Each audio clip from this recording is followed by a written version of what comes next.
नमस्कार, स्वागत है। मैं हूं दर्शपाल गुप्ता। जम्मू कश्मीर में अब तीसरे चरण के चुनावों का भी नोटिफिकेशन निकल गया है। यहां भी आज से नामांकन पत्र भरना शुरू हो गए हैं जम्मू कश्मीर में। इसमें से आज सबसे पहले सुबह रजौरी में भारतीय जनता पार्टी के उम्मीदवार विबोध गुप्ता ने अपना नॉमिनेशन पेपर भरा। उन्होंने एक बहुत बड़ी रैली निकाली और वहां लोकल लोगों को साथ लेके उन्होंने जाकर नॉमिनेशन पेपर भरा। भारतीय जनता पार्टी इस वक्त जम्मू कश्मीर में अपना प्रचार तेज कर रही है। भारतीय जनता पार्टी चाहती है कि वो अपना कोई भी मौका न इस वक्त छोड़े। हर कॉन्स्टिट्यूंसी के अंदर उनके जो कार्यकर्ता वो पहुंचे, उनके नेता जो पहुंचे, यहां तक कि पूरे देश के अंदर से उनने जो कार्यकर्ता हैं, नेता हैं, जो चुनावों में काम करते हैं, संगठन के साथ जुड़े हुए हैं, वो इस वक्त जम्मू कश्मीर में आए हुए हैं और जगह जगह काम कर रहे हैं।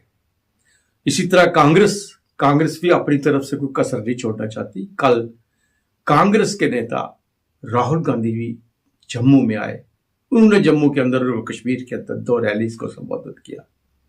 रैली में क्या बात हुई, क्या बातचीत उन्होंने की, उसको लेके नेशनल कॉन्फ्रेंस या कांग्रेस ने क्या उम्मीदें लगाई, लेकिन भारतीय जनता पार्टी ने उनके कहे हुए शब्दों को पकड़कर राजनीति शुरू कर दी। उमर अब्दुल्ला की बात करें तो कश्मीर के अंदर उन्होंने दूसरी कॉन्स्टिट्यूंसी में अपना नामांकन पत्र भरा। अब एक जगह नहीं, दूसरी 2 जगह वो अपना नामांकन पत्र भर के चुनाव लड़ने जा रहे हैं। इसको लेके भी सियासत गर्म हो गई है। क्या जरूरत पड़ गई कि उन्हें 2 जगह चुनाव लड़ा जाए। इससे पहले जब उन्होंने चुनाव गंदरवाल से अपना नामांकन पत्र भरा था तो बड़ा इमोशनल कार्ड वहां पे खेला था। लोगों से अपनी टोपी, अपने दस्तार की इज्जत की बात की। उसके बाद शायद उन्हें लग रहा था कि भारतीय जनता पार्टी यहाँ को गेम ना कर दे, कहीं ऐसा ना हो लोकसभा चुनावों की तरह फिर मेरी हार हो जाए। उन्होंने एक और जगह नामांकन पत्र भर दिया। अब जम्मू कश्मीर की राजनीति जो है इन चंद दिनों में इतनी तेजी के साथ आगे बढ़ रही है चुनावों को लेकर। कल जम्मू के अंदर गृह मंत्री अमित शाह भी आ रहे हैं। वह 2 बजे जम्मू पहुंचेंगे। उसके बाद जो उनकी मीटिंग होगी, सबसे बड़ी बात है वो अपना घोषणा पत्र जो जारी करेंगे। अब तक बार बार भारतीय जनता पार्टी पे आरोप लगाए जा रहे थे कि भारतीय जनता पार्टी अपना घोषणा पत्र क्यों नहीं बता रही है, जबकि कुछ पॉलिटिकल पार्टीज ने अपना घोषणा पत्र जो है वो जारी किया है। इसके साथ साथ कांग्रेस ने भी अभी तक नहीं जारी किया, उसके ऊपर भी आरोप लगाए जा रहे हैं।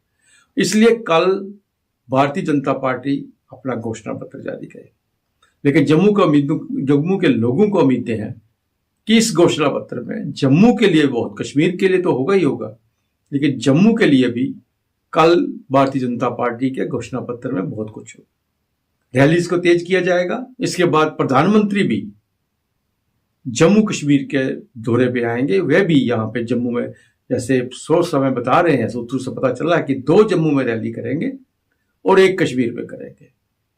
किसी ना किसी तरह भारतीय जनता पार्टी चाहती है कि हम जम्मू कश्मीर में अपने बलबूते पर सरकार बनाए।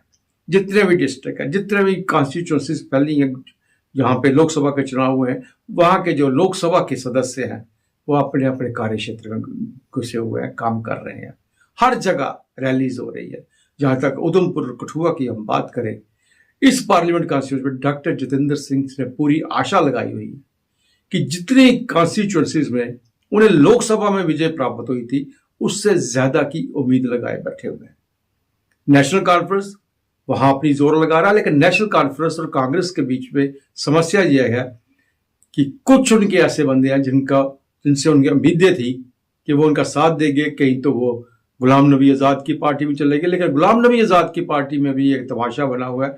गुलाम नबी आज़ाद की पार्टी में जो जाने वाले हैं, कुछ अच्छे कैंडिडेट भी हैं उसमें, वो इस तरह से चुनाव लड़ेंगे जिस तरह कि उनका कोई सेनापति है ही नहीं।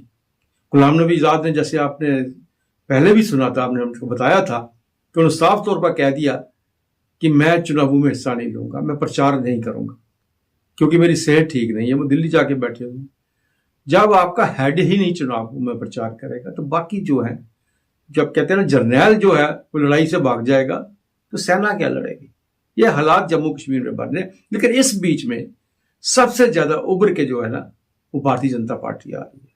भारतीय जनता पार्टी ने अपना प्रचार तेज कर दिया है। हर जिले के अंदर, हर गांव के अंदर, हर बूथ के अंदर उनके अपने यहाँ के स्थानीय नेता, स्थानीय वर्कर और उनका सहयोग कर रहे हैं बाहर से आए हुए बहुत से उनके कार्यकर्ता, जिनके ऊपर इनको उम्मीद है। किश्तवाड़ में देखो, डोडा में देखो, उधमपुर में देखो, सब जगह कार्यकर्ता लगे हुए हैं। हालांकि अभी भी भारतीय जनता पार्टी की कुछ एक सीटों की खामोशी पर उंगली उठाई जा रही है कि आखिर क्यों नहीं डिसीजन हो रहा, क्यों नहीं उनके बारे में अभी तक कैंडिडेट्स का नाम अनाउंस नहीं किया गया। और सबसे बड़ी बात यह है, जिसमें जो जम्मू की बहु सीट है, इसके ऊपर सबकी आंखें लगी हुई हैं, सबकी निगाहें जो है जम्मू जो बहु सीट है, गांधीनगर बहु सीट है, वहां का जो अभी तक किसी कैंडिडेट का नाम नहीं आया। बहुत से कैंडिडेट जो लाइन में लगे हुए हैं, पूर्व उप मुख्यमंत्री कविंदर गुप्ता, आज रात उनका नाम आता है, सुबह पता चलता है नहीं। विक्रम रंधावा का नाम आ गया, उनका दिन को ढोल बज जाते हैं, शाम को पता चलता है नहीं। किसी और का नाम आ गया है, राजेश गुप्ता का नाम चल रहा है, किसी बाद में पता चलता है नहीं किसी महिला का नाम होना चाहिए, क्योंकि महिला के कोटे में से अभी तक किश्तवाड़ में सिर्फ एक महिला को उन्होंने कैंडिडेट बनाया, जबकि 30 और 33% की बात भारतीय जनता पार्टी ही कर रही थी। इसलिए यह भी एक उम्मीद लगाई जा रही है कि बहु सीट के ऊपर यहां किसी महिला को खड़ा किया जा सकता, और इस सीट में महिला की जो है उसमें से रेखा महाजन, जो उनकी डिस्ट्रिक्ट प्रेसिडेंट है, इस दौड़ में सबसे आगे है। अब देखते हैं जाट समुदाय को खुश करते हैं या रूठे हुओं को बनाते हैं, या महिला जो जिस तरह से उन्होंने कहा कि वो उनको आरक्षण दिया गया है, अपनी ही बात का लाज रखते हुए किसी महिला को बहू से खड़ा करते हैं।